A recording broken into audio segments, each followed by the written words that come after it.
All right. We're live. We are live on Instagram, live on LinkedIn, live on YouTube, and live on Facebook. Hi, guys. Welcome. Come on into the show.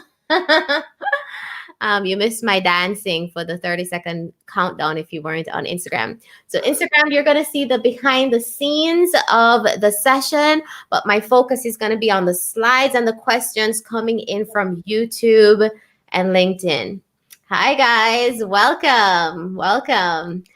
So once you join us, send me a message and let me know where you're joining from. We love to see those comments. Where are you logging in from? We're so happy to have you. Welcome. Over on Instagram. Hi, Gabs. All right. So the purpose of this live stream is to connect with you, right? To chat about something interesting, to get to know you who listen to my podcast every month, who are on my mailing list, you guys who are watching our posts on social media. I want to talk to you live, right? And that's what we're doing this live monthly Q&A for. And usually what we're going to do is we put out a podcast every month and then we do a live Q&A the week after. And the live discussion is usually going to be based on the topic that we talk about on the podcast. So this month's topic on the podcast is how will the future of work affect your career? We're going to talk about some trends that we're seeing in the workplace right now. How will that affect our long-term careers? How is the workplace going to change long-term? And what is it positive or is it negative? And how can we prepare for that future? So those are the topics that we're going to talk about today, because we know the pandemic has changed the way we work dramatically, significantly, all of a sudden, and it's accelerated trends that were there before, but now it just hit us like boom, like shocking changes happening. So how do we make sense of it all? How do we prepare ourselves? And how do we respond to the change in a timely manner? How do we become more agile and responsive ourselves? That's what I want to talk about here today. So if you're just joining us, just type and tell me where you're joining from. I would love to see that. And let us jump in to the slides. Oh, let me introduce myself before I do. If you don't know who I am, I'm Lisandra. I'm the co-founder and CEO of Soul Career, and we help executives, professionals, and entrepreneurs to find their life's work, to lead authentically, and to leave a legacy, a body of work that truly represents them. All right, so let us jump in. So the first trend that we're going to talk about, we're going to start with workplace trends coming out of the pandemic. And the first trend that we're going to talk about is remote work.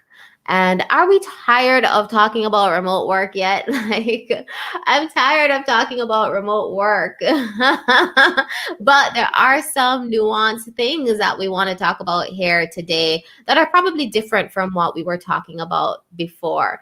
Hi, Tazwa from Florida, and Ian. Hi, Ian. Long time no see. And over on Instagram, we have Caleb from France. Hi, nice to meet you guys. Welcome. So glad you joined. Right? So remote work has its pros and its cons. So let me ask you guys something who are listening. Are you tired of remote working yet? Type in the comments. Like, are you over remote work? Because a lot of people that I'm talking to are just over it and ready to just go back into the office. But many of my clients who are women primarily don't want to go back into the office. They want to have the option to stay at home or go into the office as they need, right? So remote work is changing in that we are moving towards a hybrid model.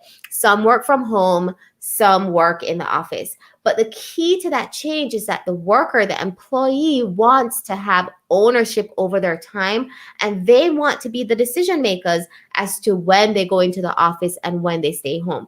We no longer want somebody else telling us and commanding us and dictating our work schedule and the flexibility. We don't want someone watching over us if we need to run out and get our kids from school, if we need to run out and go to the supermarket. We want to be able to structure our days the way that we want. And I see some comments coming in. So Katerina on LinkedIn is saying she's not tired of remote work yet, but she soon will be. Yes, a lot of people are getting tired of it, but maybe not quite yet. So this hybrid future is something that a lot of companies are testing right now. So for example, the Branson Center, where I used to be CEO, currently has 2 days on, 2 days in the office where everyone is in the office, and 3 days at home. And they do it that way because we want to foster a work culture. We want to have cohesion on the team, great work culture. We want to have days where everybody can just bounce into each other, bounce ideas off of each other, come into the office. But also we want the majority of our days to be more flexible, and we are at home and have schedule flexibility over our lives. So someone on LinkedIn is saying flexibility would be great. Hi, Melissa. Glad you could join. Melissa is saying we should be able to do that even if we are in the office. Absolutely agree with that. What is happening coming out of the pandemic is that if you want to retain your talent, you have to listen and adapt to what your talent wants from the workplace. And what we want now as the talent, what we want now is ownership and freedom and flexibility over our days. So as long as we are delivering results on time, as long as we are meeting targets and meeting deadlines, we don't want somebody else telling us how to work, right? We want to be the masters of our own lives. But I do want to say here that there's a lot of variance across different industries. So 60% of jobs in the US cannot be done remotely. And that figure is higher in emerging markets like Jamaica, where I'm based. So probably 80% of jobs in some emerging markets cannot be done remotely. So when we talk about remote work, it's actually a minority of jobs that are online, computer-based, service-based jobs that can be done remotely, but not the majority of jobs. And so what happens in those industries where you cannot work from home, where you have to go in because you work in a retail location, or you work in hospitality, or you work in healthcare, or you work in a supermarket? What happens to the jobs that cannot be done remotely? Well, we saw what happened in the first wave of the pandemic when everybody went into lockdown. We saw massive layoffs in some of those jobs. And then we saw other categories of jobs being defined as essential workers, which is a term that I don't like, because if those workers were so essential, why aren't they the highest paid in the economy, right? So there's a misnomer there. And I think it's a cover up for a lot of inequality for people who were forced to go to work in a lockdown quarantine kind of situation. So there are many jobs that cannot be done remotely, and what we saw was massive amounts of layoffs and a lot of automation in those industries where people were required to go into the office. And we want to talk about that. That's one of the biggest trends that we're seeing in the future of work coming out of the pandemic. Automation and contract work as the shift from full-time to more hybrid, kind of flexible workforce, as that trend kind of accelerated through the pandemic. So Melissa is saying remote work also minimizes innovation in some cases. And I'm guessing, Melissa, because you're saying that because we're not bumping into each other as much anymore. We're not having those spontaneous conversations in the office anymore. And so we're not getting those breakthrough ideas at the same rate. We're at home, or kids are barging in, intrusion, homeschooling a lot of kids. We are isolated and having mental health issues because we are so alone in our apartments, especially in high density cities in like New York and some places in Europe. That isolation and loneliness is a real problem coming out of the pandemic as well. All right, so remote work, some of us are getting tired of it. The future of remote work, in my opinion, is hybrid. It's going to be some office, some home as well. So let's talk about the next trend that we're seeing coming out of the pandemic, which is this move from full-time employees to contract work. This is a big trend that companies are now jumping on in response to the uncertainty in the economy, right? So in response to that uncertainty, a lot of companies made jobs contract based instead of full time. So a contract job doesn't have benefits. It's for a fixed project or a fixed term of the contract, a fixed duration, and it's easier to get rid of that job than it is for a full-time employee that's getting benefits, etc. And the contract job tends to be cheaper for the company as well, because in a lot of cases they don't have to pay employee taxes and they don't have to pay for healthcare and other benefits for the contract worker that they would with the full-time employee. So contract work is a way for employees to move from having their workforce as a fixed cost to becoming a variable cost that they can increase and decrease in response to demand. And that is why we see this spike in contract workers. And this is really happening in certain industries in particular, like hospitality, hotels, restaurants. Heavy move to contract workers in hotels and restaurants and the hospitality industry as a whole right now. Transportation, right? Logistics. Amazon hired 100,000 new workers during the pandemic. How many of those jobs were on a contract and not full time? I'm guessing quite a few of those jobs were contract. And in the healthcare industry as well, we're seeing the move to contract workers. My opinion, though, is that this move is temporary. It's not a permanent move. Labor laws in countries like in places like Europe and Jamaica and in California, right? Recently, Uber and Lyft lost their appeal in California against making their drivers full-time employees. So California is now saying that Uber drivers and Lyft drivers are not contract workers. They are full-time employees. In Jamaica as well, if you try to make a full-time employee look like a contract worker, the labor ministry is going to slap you with employee taxes because that person is essentially a full-time employee. So there are labor laws that restrict this trend, number one. And number two, a lot of CEOs and entrepreneurs that I know actually don't like having contract workers instead of full-time workers because they tend to have multiple clients and multiple contracts going on at once and multiple projects. And so the focus and the commitment to your business isn't there as much if it's not a full-time employee. So let me take a look at some of the comments. What are you guys saying here on LinkedIn and Instagram? So Melissa, thank you for being so engaged, right? So, okay. So someone is responding to Melissa saying, remote work can also drive additional innovation due to the circumstances of being fully remote. That's true too, right? So the debate here is, does remote work increase innovation or does it decrease innovation? On the pro side, people have more bandwidth. They have more brain space working from home. They're more comfortable in their home environments. They're more productive, right? Not getting constantly interrupted by team members, for example. And innovation can thrive in that environment. On the con side, we're not interacting with our team members as in spontaneous ways like we did in the workplace. And so we can see a reduction. So it just depends on the type of worker that you have working from home. All right. So Melissa is responding saying, not to have the longevity of working together in purpose. Okay. All right. So back to contract work. So in my opinion, this is a temporary shift to contract work. I think employers will prefer full-time workers once the economy settles back down and we're able to get some more stability and more predictability of what the future looks like. Then we will have a preference for full-time committed workers, is my prediction. Not everyone agrees with that.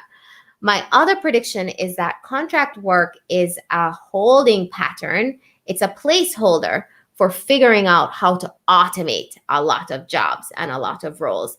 So while hotels, while restaurants, while the service industry, retail is using contract work, they're also figuring out touchless systems. They're figuring out putting in robots wherever possible, using artificial intelligence wherever possible, automating as many tasks as possible, right? And so contract workers are a holding pattern for automation, in my view. And that's the next trend that we're going to discuss here. on this live Q&A. But before I do, let me just jump into the Q&A and ask, what do you guys think about contract work? Is this going to be permanent or is this going to be temporary? Do you think employers are going to prefer contract labor over full-time employees in the long term? Would love to hear from you on that. So my prediction is holding pattern for automation. So automation and digitization is happening a lot, right? And I think making the workplace more digital is a really good thing, and moving everyone online and putting in digital technologies wherever possible. I actually think that's a good thing. Where I'm concerned is where artificial intelligence is replacing the need for human jobs. And I'll tell you a story about that. I was on a call with a potential client a few months, maybe 2 months ago. New Yorker who lives in London. She's a journalist and she was working for a financial news technology company.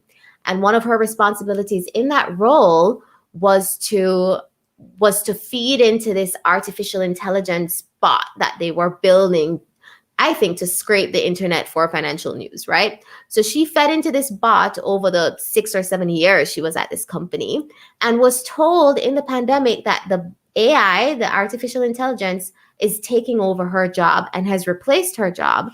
And the company ended up making her redundant, which was devastating to her, right? And this is a real trend that is happening to real people in real workplaces, where AI is now taking over journalism jobs and other jobs, right? It's real. And this is especially happening in the finance and insurance, information and technology industries. There's a McKinsey report that I read that I linked to in the show notes for the podcast episode associated with this live discussion. And in that report, the companies that they surveyed 800 executives during the pandemic to see what were the trends that were happening in the workplace during the pandemic. 88% of executives in the finance and insurance industry and 76% in the information and technology industry said that they were implementing more automation and more artificial intelligence than before the pandemic. And in fact, when we look at the numbers of people, of companies that have heavy use of remote workers, it's even crazier, right?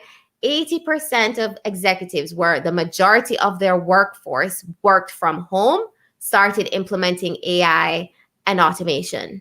And 51%, where the workers were at home, were implementing. So basically, if you're in a job where you were able to work from home, the likelihood of your company implementing artificial intelligence and automation to replace your job was very, very high, especially in the United States, according to this McKinsey report, which is very concerning and can be quite shocking for us as professionals.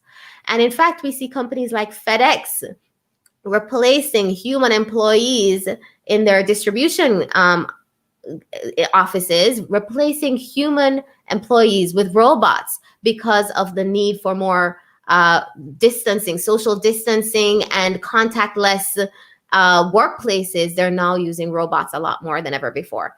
So this can be actually quite concerning. So let me pause here for some comments. Companies, Melissa, great. I'm so glad you're so engaged. I'm appreciated. Keep the comments coming, guys. Companies need to consider the additional roles that would be needed that focus on soft skills and have to work to have that balance over moving directly into full automation. This is an interesting point. So the point that Melissa is making is that companies have a moral obligation. I'm putting words in your mouth here, Melissa, but moral obligation to smooth that transition for the worker and not just shift all of a sudden to automation. Is that right? Well, the counter to that is that in the pandemic, where demand has fallen off a cliff, right? Companies don't have the financial bandwidth to think about the worker in the way that they should. And they've had to make massive layoffs all of a sudden. Let's look at a company like Airbnb, who everyone said when they did their redundancies that it was the best redundancy ever, because the Airbnb CEO wrote this heartfelt letter to his employees that he was making redundant, apologizing profusely, but saying that the trends in the tourism space, which Airbnb is a part of, meant that the company had to change dramatically and suddenly, right? Even in that company that cares, that has a culture that really cares about their employees, to the extent that they were trying to help their employees find other jobs, they were not able to smooth that transition, even in a culture like that. So I actually think that drop, that cliff in demand that saw cash flow diminish completely for companies around the world means that they don't have the bandwidth to think about the worker and the professional as much as they should. So that means that, yes, they are going to go to technologies that make operations much cheaper than hiring a full-time employee. And that is just the reality that we're living in, right? And the third bullet point I have on the slide is saying that this is impacting both high-skilled and low-skilled workers, but the low-skilled tasks are the low-hanging fruit. They're the easiest ones to automate first.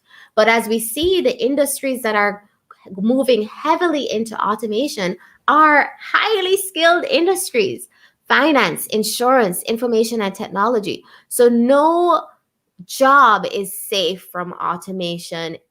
It doesn't matter what industry you're in, the employers are looking at ways to cut costs by implementing technology. So what does all of this mean for us as the professional, as the employee? These three trends that we just talked about, what is going to be the impact of that on us? So just to review, the three trends are remote work, contract work, and automation. So the first result that I think is going to come out of this change is actually inequality. And before I jump to that, I'm going to go look in the comments though. Natalie, have I missed any comments on contract work, remote work, or automation? Okay, so I think contract work will start looking different. They'll have additional benefits, making it more attractive to workers. Okay, so that's an interesting point, Melissa. And Katerina agrees with Melissa that contract work will start having benefits. What does that mean? Let's think about that some more. One of the things I said in one of my podcasts early in the pandemic was that Fiverr, these freelance agglomerating platforms, Fiverr and Upwork, are going to have to start offering healthcare to their army of freelancers, right? So I think this may be the direction that you're heading in, Melissa. But I actually disagree. I think that employers are not going to be the ones offering benefits anymore. We're going to see the rise of companies who offer benefits to freelancers and contract workers. And I think of quite a few of these companies are popping up now. I know of one in England where their whole mission is to offer healthcare to people who don't have a full-time job, who do freelancing and part-time jobs. And so you'll see new products coming to the market for those people. But the employee, the freelancer, the contract worker is going to have to buy those benefits themselves. Like the trend I'm seeing on the employer side is no, they're not going to be offering that, because they're trying to reduce costs and make labor a variable cost instead of a fixed cost. Let's see some more thoughts here.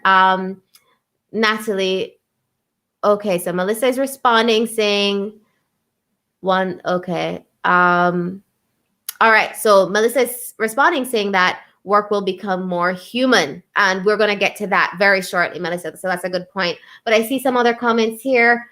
Andrea Johnson, automation doesn't necessarily mean redundancies. It can mean employees can do their jobs more efficiently. Absolutely true. I completely agree with that.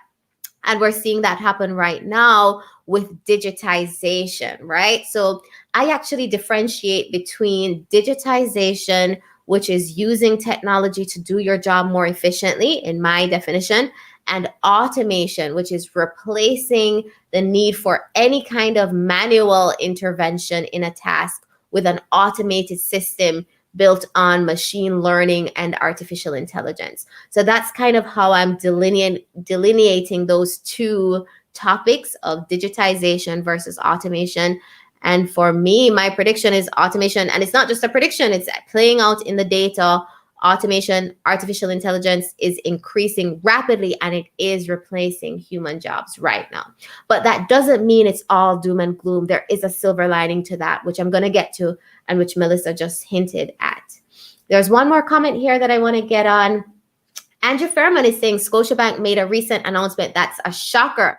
So just to give you guys some context, Scotiabank, which is a Canadian bank that operates in Jamaica, recently announced that they are closing a number of their rural branches, closing them down completely. And then for the rest of the ones they're keeping open, they're going to move to digital only services. So no longer are people going to be able to walk into the bank and do stuff. It's all going to be digital, which is very hard for that population of people that are being served by these branches. This is rural Jamaica.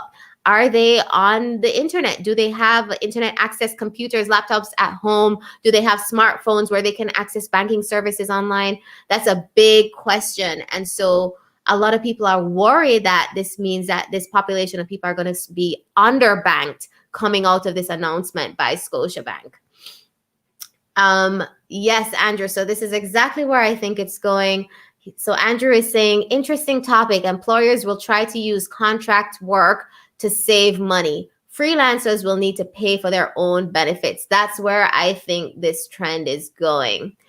All right. And then Melissa is saying, yes, there are benefit service companies that are popping up in Nigeria. Exactly. I know of a couple in the US. I know of a couple in the UK popping up in Nigeria as well, where you can go and purchase like incremental units of healthcare at much more affordable rates than what big employers, the rates that they were getting from healthcare providers.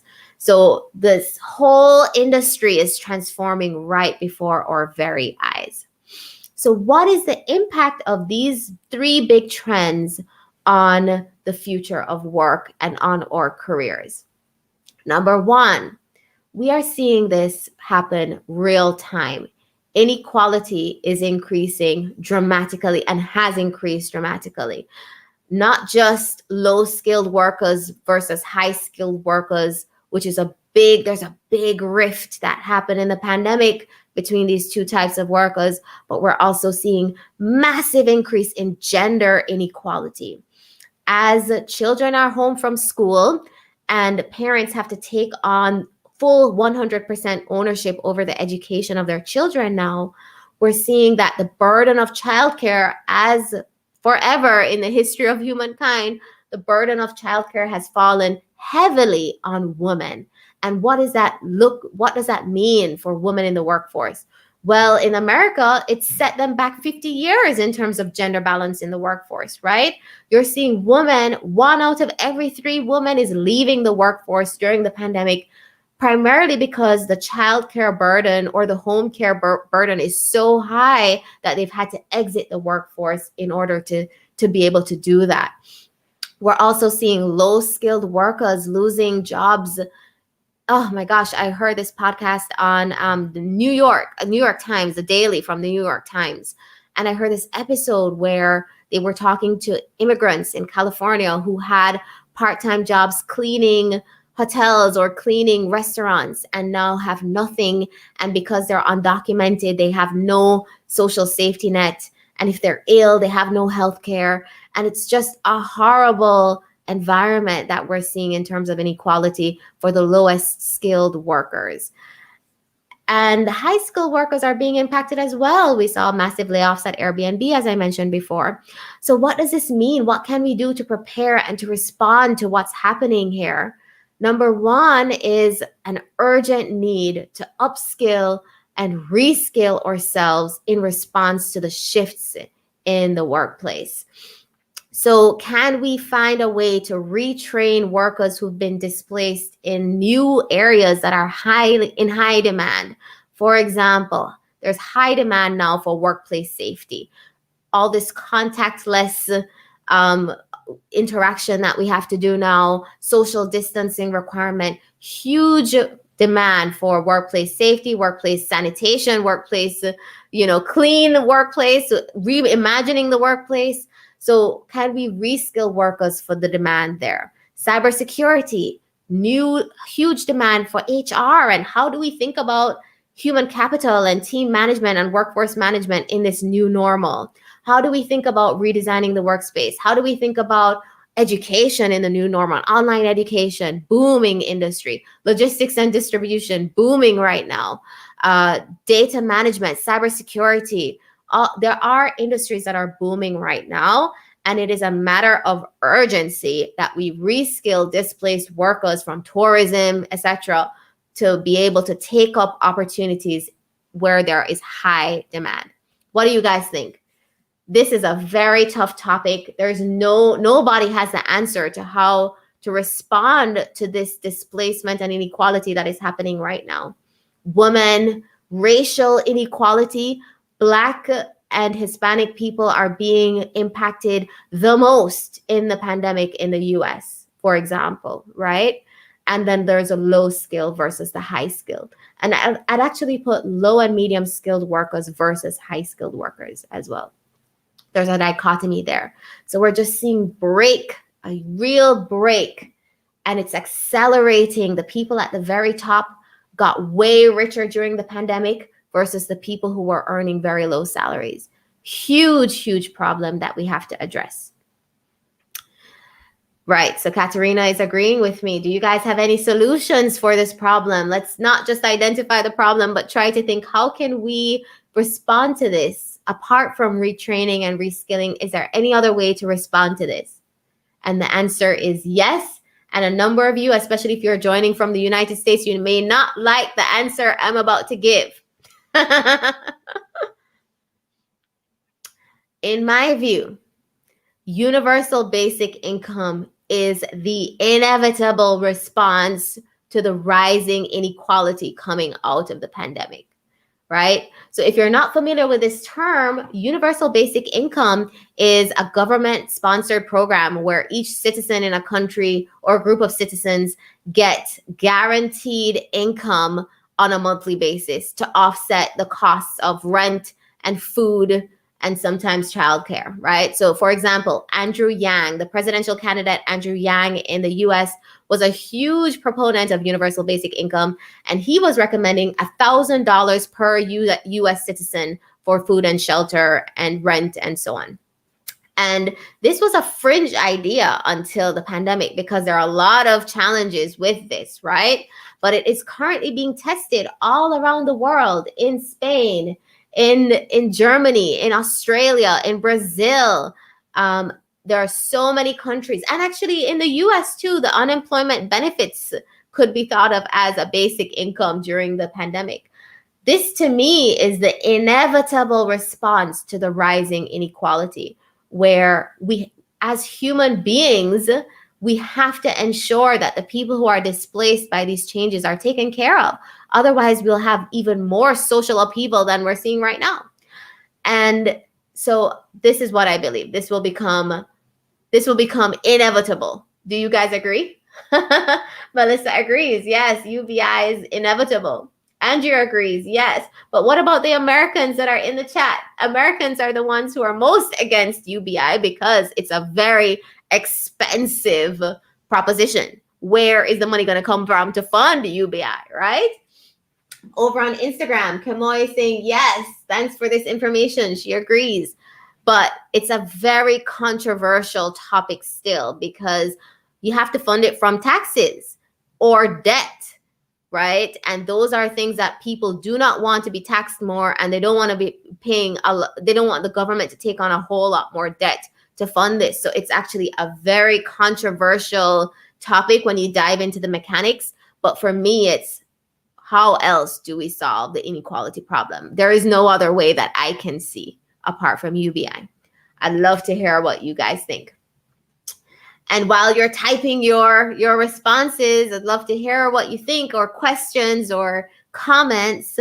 In my view, if we do have UBI globally, then the future can be a very beautiful future for human beings, because we will no longer be human doings, which is what we are right now. Do, strive, try to earn a living to pay rent. But if work is divorced from a basic income, if we no longer have to work to cover our essential expenses, then what does work look like in that context? Work becomes more beautiful, right? So I will get to this comment soon. Work becomes more beautiful in that context. The work, if it's divorced from being able to pay for life, right? Then it becomes bringing forth what is in us to create. Work becomes more purposeful, becomes more meaningful, because as human beings, we're not going to want to sit around all day doing nothing. We might do that for a year or two, but it gets very boring very fast. And it's you start to question, like, what's the meaning of my life if you're sitting around all day doing nothing? We will crave meaning from our lives if we have a guaranteed income. And it is my belief that from that search for meaning will come more art, more poetry, more music, more beauty, more architecture, more technology that makes our lives more convenient. We will see people bringing forth what is in them to create rather than just trying to figure out how to make money to pay their expenses. And that future can be a very beautiful future, because that is exactly what a soul career is. A soul career is bringing forth through your work what is in you to create in this world and bring value to others. And it is my view that the people who bring the most value to society in terms of beauty, art, music, architecture, technology, all the people who create the most value in society will earn outsized returns. They will be the new wealthy. That is how you will create wealth. So everyone is able to pay their basic expenses, but you will create wealth by contributing more value to the world. And that is a very beautiful future in my view. So let me take a look at the comments. What do you guys think? I'm saying some very controversial things here. Andrea, the US found trillions of dollars to fund the SBA initiative. I think they will have no choice. Yes, Andrea, they did find trillions of dollars, mostly debt funded. So their debt went up a lot. But now you see half of the population, or Republicans and other people, pushing back. They don't want the government to go into more debt to fund this forever, right? You can find the money to fund basic income for 3 months or 4 months or 6 months. But where does it come from to fund it forever? Do governments keep accumulating debt forever to fund basic income? Do they tax you more? Are you willing to pay more taxes in order to ensure that the base of the pyramid is protected and that everyone has their expenses covered? Are companies willing to pay more taxes to live in a society like that? The answer is yes, for the most part in Europe, but in the US, the answer is no. In emerging economies like Jamaica, where the governments already are struggling with high debt loads, I don't think the answer is going to be yes there either. Even though we may want to, it's very expensive to fund. So we have to figure out the funding piece before people will get more on board to UBI. That's my response to that. Okay, Tal. Hi, Tal. How you doing? 50% socialism interwoven into the American system could make the difference going into the next decade. Well, we cannot use that word. That word socialism is way too hot in the US, right? It's what they use in Europe. There we have a lot of democratic socialist style models in Europe, and the quality of living and the happiness that people report in those countries is much higher than the US. But I don't think you can use that word in the US. My word for that is humanity, right? We want to live in a society where people are happy and have their basics covered, where healthcare is covered. You don't have to go bankrupt to get good healthcare, where education is covered. So we have a well-educated society and everyone is well-educated in that society. Is that a future? Is that an economy that you want to live in, where people are healthy and educated and happy? Yes. If there's a yes, then let us fund healthcare and education and basic income, right? But if we call it socialism, if we call it these other isms and schisms, then we get into some whole heap of problems. And that's what we're seeing in the US right now, with the far left in the Democratic Party proposing Medicare for all and proposing free college education, wiping out student debt. Like, I want to live in that society. Why don't other people want to live in that society? And the answer is, who's going to fund it, and how are we going to have to pay more taxes to pay for that society? But for me, yeah, I'll pay more taxes to live in a society like that. No problem. In theory, right? But when I look at the tax rates in London, so City of London, 47% tax rate. So am I willing to give half of my money to the government? 47%? Then we're going to think like, I'm not willing to do that. And then the question goes back to, well, how do we fund these things? All right. So Melissa is saying, okay, let's look. Natalie, bring up some comments. How do you want to do the comments here? All right. Can you use the word humanity? I think so. I think we can. I'm very optimistic about that. Okay, we have some comments coming in on Instagram. Gabrielle is saying UBI could have an amazing impact on preventative medicine and healthcare. Less stress equals a decrease in mental health issues, disease, etc. Absolutely. Why don't we want to live in that society? Why are we not willing to pay for that in taxes? That is a beautiful future if we can design it that way. Okay, comments, Natalie, bring some up. Andrea is saying, we know governments can be very inefficient, so I don't know if I'm willing to pay 47% tax rate to the government to fund all these things. Very good point. And a lot of people feel that way. And I'm willing to pay more taxes up to a certain point, So in Jamaica, my income tax rate is 25% in Jamaica. And that feels high to me when I think about handing over my hard-earned cash to the government. So can you imagine going up to 47% taxes? So you get $1,000 and $500 goes to the government to pay for a universal basic income. It gets very sticky when you think about the mechanics of it, right? Okay, the next comment was, if you think about your own household budget and then look at the U.S. national debt, it's not logical or sustainable. And this person linked to the usdebtclock.org. And I think that's the U.S. debt to GDP ratio now stands at over 137%. This is an excellent point, and thank you for raising it. So high debt loads prevent the government from providing the services that we want them to provide, like great roads, great infrastructure, great medicine, great healthcare, great education. When most of the government's budget goes to paying interest on debt, then they have no fiscal space to provide the things that we want out of the countries that we want to live in. So I think this is Ben, but I'm not sure who made this comment. I can't see your name here. But basically what you're saying is that if the government funds basic income from debt, this is going to just be shooting ourselves in the foot. This is going to be crowding out the spending because we're now paying so much to service the debt. And we lived this for 20 years in Jamaica. Our debt to GDP ratio was 150% up until 2 years ago, where it dropped to 90% because of good fiscal management. When that drop happened, we started seeing better roads and better infrastructure started coming up. So we don't want our governments to be heavily indebted to pay for these systems. So how else are we going to pay for them? The only way to pay for basic income is debt or taxes. That is the only source of government revenue. So again, I ask you the question, are you willing to hand over 50% of your income to the government to fund basic income? Because the government cannot keep going into debt to fund it forever. What do you guys think? Are you willing to do that? The upper level tax bracket in the UK is 47%. Let me just put that in there. It's very high.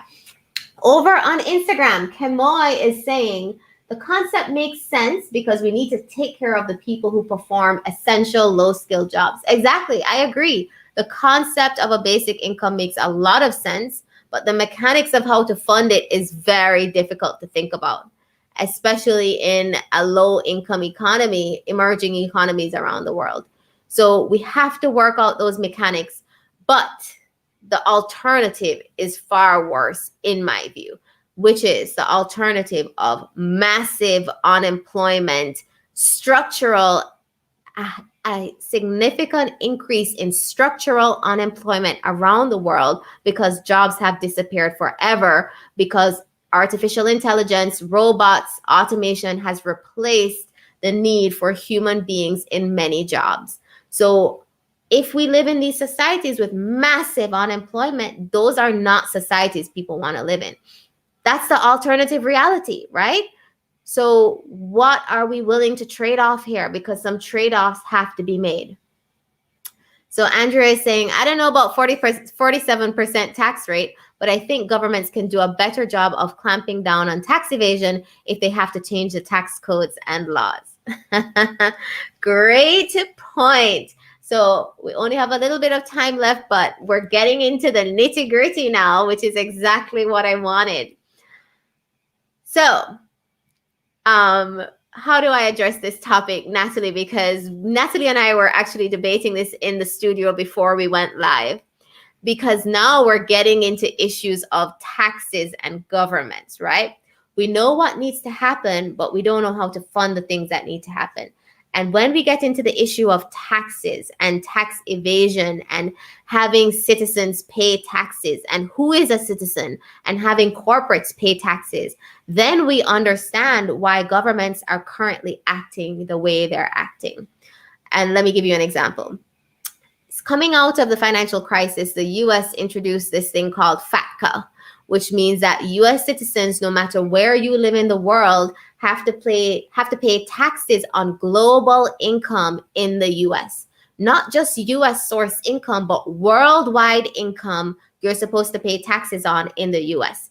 And FATCA means that financial institutions around the world, banks around the world, had to identify US citizens and report to the US government US citizens holding in bank accounts around the world in order for them to not get sanctioned.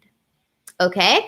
And this met with a lot of pushback from banks around the world, but inevitably they weren't able to push back. So now banks around the world have to report on who are the US citizens on their lists, on their members lists in the banks around the world.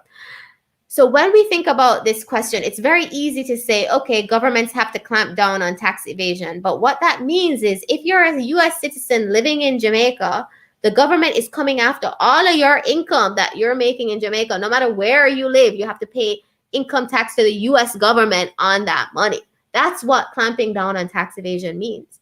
So now when we understand what it means, are we willing to pay for basic income? Are we willing to be taxed like that? Are we willing to have the government track our movements around the world in order to clamp down on tax evasion so that they can pay for the basic income? Are we willing to do that, guys? Because at the end of the day, this problem of inequality is not just for the government to solve.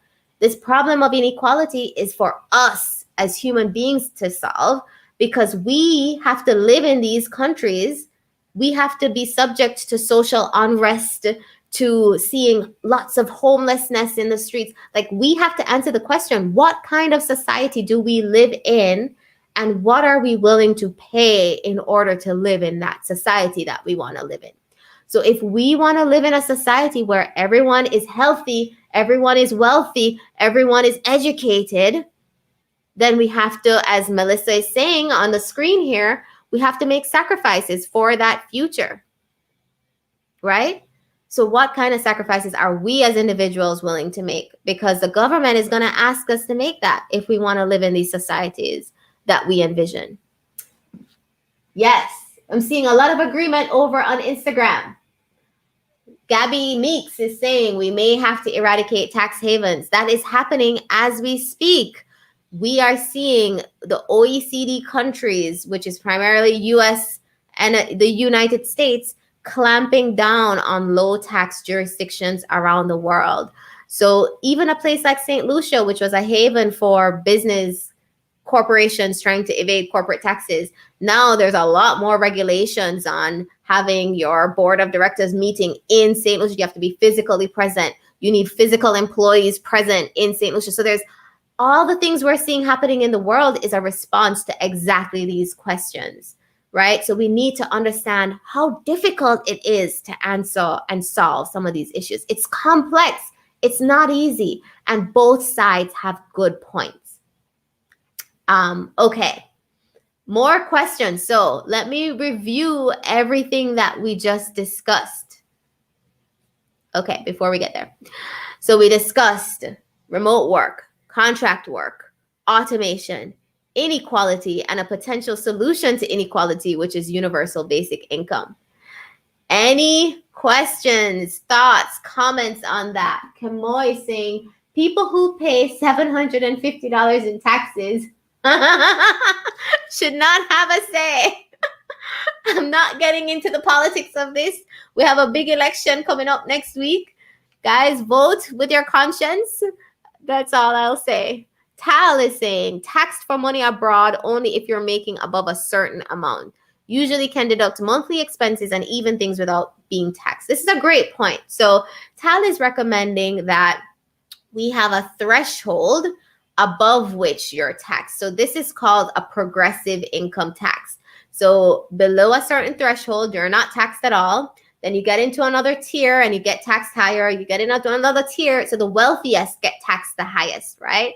So you guys are now recommended Alexandria Ocasio-Cortez kind of solutions here. But I'm sure many Republicans and people who like to hold on to wealth and not give it to the government would disagree with some of the things here. But yes, when you think about solving the problems of inequality, you're thinking about solutions that are coming from AOC and the Green New Deal and the kind of progressive left in the Democratic Party are coming up with a lot of these solutions to the problems, but you're seeing so much pushback to these solutions, right? And they are real issues. Like, we don't want to be taxed at 47% to pay for free healthcare. We don't want the government to track us around the world and get worldwide access to our income all over the world.